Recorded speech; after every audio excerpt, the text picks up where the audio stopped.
அன்பான தேவனுடைய பிள்ளைகளே, ஆண்டவராகிய இயேசு கிறிஸ்துவின் நாமத்தில் உங்களை வாழ்த்துகிறேன். நீதிமொழிகள் 2ஆம் அதிகாரம் 10-15 வசனங்களை பார்க்கிறோம். இன்றைக்கு அந்த காரியங்களை நாம் தியானிக்க போகிறோம். ஒவ்வொரு நாளும் லெந்து நாட்களிலே நாம் ஆண்டவரை நோக்கி பார்த்து சில காரியங்களை நாம் விட்டுவிட வேண்டிய காரியங்களை விட்டுவிட கர்த்தர் இன்றைக்கு நம்மோடு கூட சில காரியங்களை பேசி கொண்டிருக்கிறார். இந்த நீதிமொழிகள் ஞானத்தின் மேன்மை, இந்த ஞானத்தை பெற்றதுனால நமக்கு என்ன யூஸ், இதையெல்லாம் இந்த இடங்களில் இந்த நீதிமொழிகளில் நம்ம பார்க்க முடியும். இந்த வசனங்களை வாசிக்கும்போது இதிலே நம்முடைய வாழ்க்கையிலே ஞானத்தை விரும்புகிறவர்களுக்கு தேவன் கொடுக்கிற ஆசீர்வாதத்தையும் பாதுகாப்பையும் நாம் அறிந்து கொள்ளலாம். அன்பான தேவனுடைய பிள்ளைகளே, இந்த லெந்து நாட்களில் நம்மை நாமே சரிப்படுத்த வேண்டும். நம்முடைய வாழ்க்கை எப்படி இருக்கிறது என்பதை தேவனுடைய சமூகத்தில் ஆராய்ந்து பார்த்து விட வேண்டிய காரியங்களை விட்டு மனம் திரும்பும் போது கர்த்தர் நமக்கு கொடுக்கிற ஆசீர்வாதம் பெரியதாக இருக்கும். 10ஆம் வசனத்திலே பார்க்கிறோம், ஞானம் உன் இருதயத்தில் பிரவேசித்து அறிவு உன் ஆத்துமாவுக்கு இன்பமாயிருக்கும் போது. இதில் சொல்லியிருக்கிற ஞானம் தேவனை அறிகிற ஞானம். இது வெளியே மட்டும் இருந்தால் போதாது, உள்ளத்தில் நம்ம எப்படி இருக்கிறோம், உள்ளத்தில் தேவனுடைய வார்த்தை நிரம்பி இருக்கிறதா அப்படின்றதை குறித்து நம்ம பார்க்க வேண்டும்.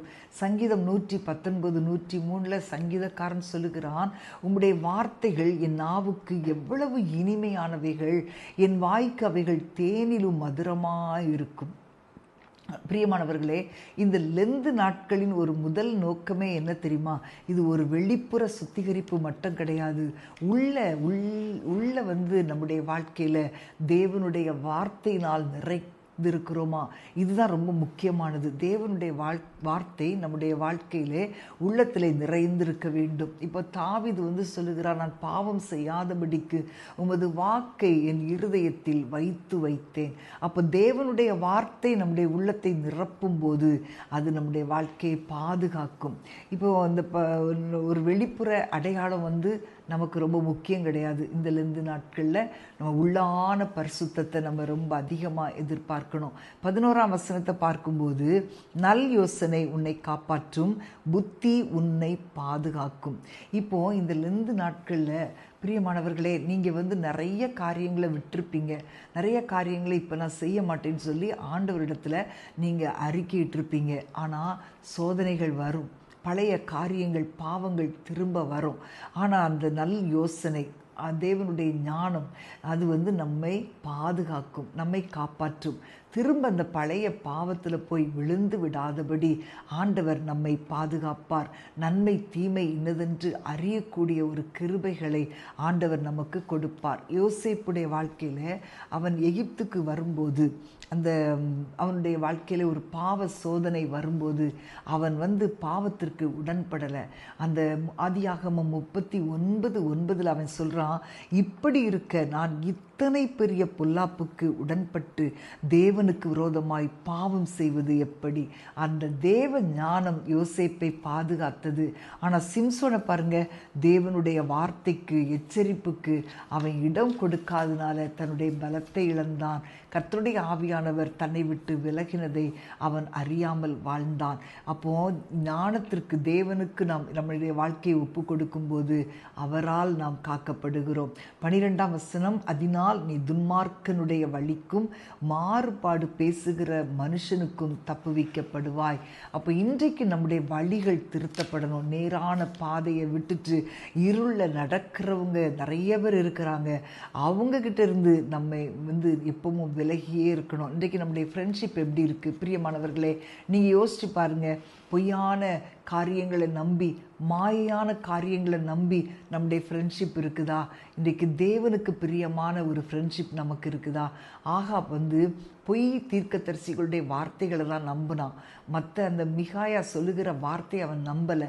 ஸோ அன்றைக்கு அந்த துன்மார்க்க வழி அவன் தெரிந்து கொண்டதுனால அவனுடைய வாழ்க்கையில் ஒரு அழிவு வந்தது. பொய் தீர்க்கதரிசிகள் சொன்ன வார்த்தையை நம்பினதுனால அவனுக்கு ஒரு அழிவு வந்தது. இப்போ பேதுரு மறுதலித்தான், ஆனால் தேவனிடத்தில் திரும்பிட்டான். நம்முடைய வாழ்க்கையில் நம்ம வாழ்க்கை எப்படி இருக்கிறது அப்படின்றத கொஞ்சம் யோசிச்சு பாருங்கள்.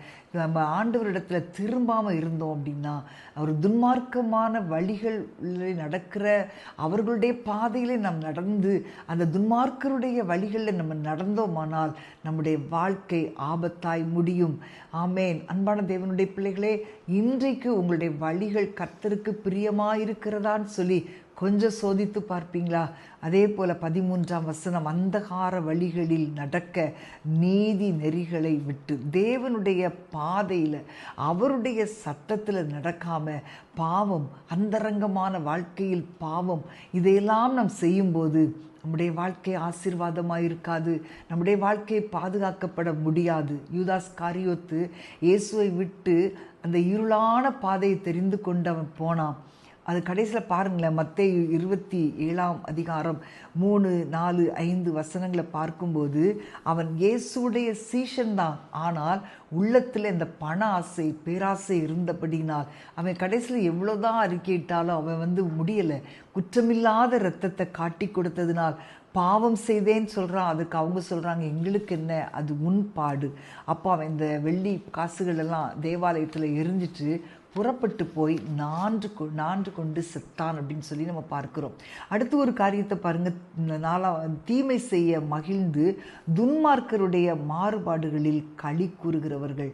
பாவம் செய்கிறவங்க பார்த்தீங்கன்னா திரும்ப திரும்ப துணிஞ்சு இந்த காரியத்தை செஞ்சிட்டே இருப்பாங்க. அவங்களிடத்துல மனசாட்சி உறுத்தும் போது கூட அவங்களால உணர்வடைய முடியாது. அப்படிப்பட்ட காரியங்கள், அந்த தீமை செய்வதற்கு மகிழுகிற காரியம், இதிலிருந்து கர்த்தர் நமக்கு ஒரு விடுதலை கொடுக்கணும். பார்வோன் தன்னுடைய இருதயத்தை கடினப்படுத்தி கொண்டே இருந்தான். அதனால் அவனுடைய வாழ்க்கையில் ஒரு அழிவை தான் அவன் பார்க்க முடிந்தது. அப்போ இஸ்ரவேல் ஜனங்களை அவங்க ரொம்ப கொடுமையாக வேலை வாங்கினாங்க. ஆனாலும் அந்த இருதயம் கடினப்பட்டது.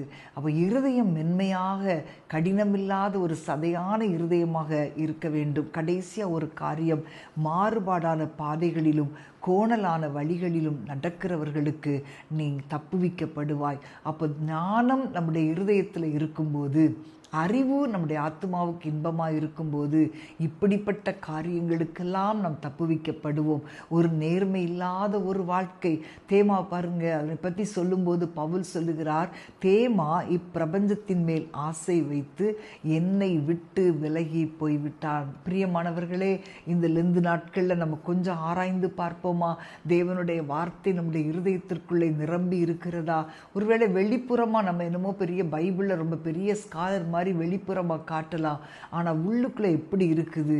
அல்லேலூயா. அந்த காரியங்களை நாம் ஆராய்ந்து பார்க்கும்போது துன்மார்க்கரை விட்டு, தீமை செய்கிற துன்மார்க்கரை விட்டு விலகி பாவம் செய்வதில் மகிழ்ச்சி அடையாமல், சந்தோஷப்படாமல், துணிந்து பாவங்களை செய்யாதபடி நம்முடைய வாழ்க்கையை பாதுகாத்து கொள்ள வேண்டும். இன்றைக்கே நீங்கள் மனம் திரும்புங்க. மனம் திரும்புறதுக்கு நீங்கள் தாமதிக்கக்கூடாது.